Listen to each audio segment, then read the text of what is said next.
Hi everyone. A highlight of my week is always getting a new toy to play with. And about a week and a half ago, I received my Osmo. So I thought I'd tell you a little bit about it. It's essentially a reflector that sits over your camera so that it can read whatever's on the table, and a stand that takes an iPad or iPad mini, any version it will accommodate. And so far, there are 3 games to play on the Osmo. I'm really hoping that in the not too distant future, they will release more games so that you've got a little bit more to keep your kids going. But in the last week and a half, I've been using it with 4-year-olds through to 14-year-olds with great success. It really has some great features. It essentially can take some of our old favourite games that we just love and have your children play them outside the screen.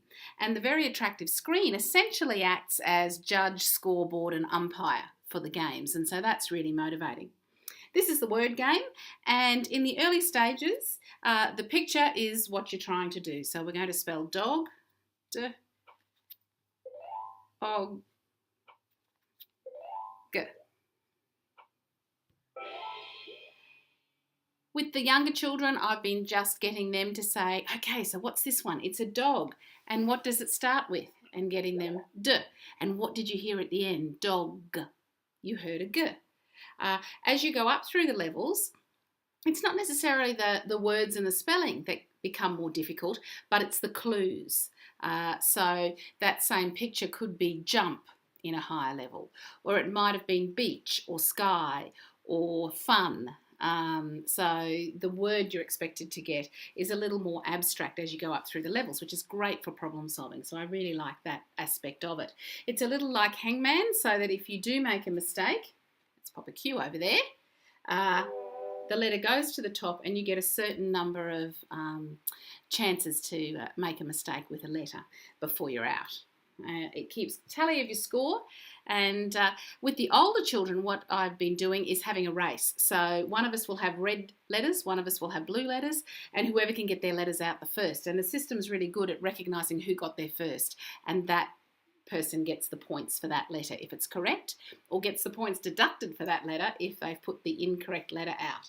So for the older children, they really enjoy the speed aspect of it. For younger children, we just take turns. So that's the word one.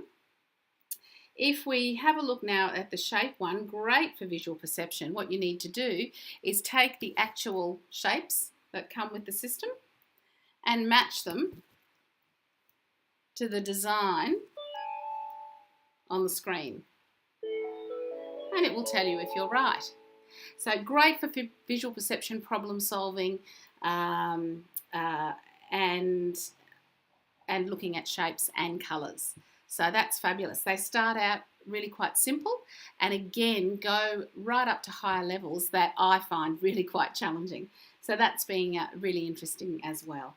The third game has dots that come down the screen, and you actually use a piece of paper and a pen because your dots need to bounce off the lines that you draw in order to hit targets. So it's quite challenging as well. I find this one quite challenging as we quickly work up through the levels. So the dots are going to come from the top, and we need to hit this target over here. Okay, and you need to draw lines. Sometimes, although I find you can put your hand in and manage to hit a dot, hit a target. There's one. Oops. And so on. There we go, that's a hit, that's a hit. Score.